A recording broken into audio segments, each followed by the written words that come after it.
It's Your Life Music.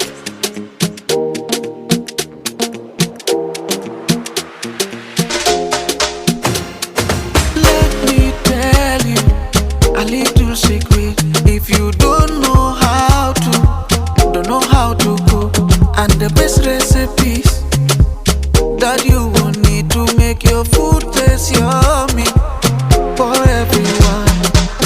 What Dada's FoodCrave kitchen today, and she will show you everything you need to know. A woman that will cook everything for you with a smile on her face every day. Dada's FoodCrave kitchen is the best you will find.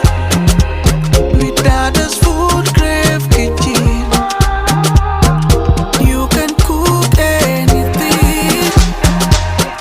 Dada's FoodCrave kitchen is the best you will find. With Dada's FoodCrave kitchen, you can cook anything.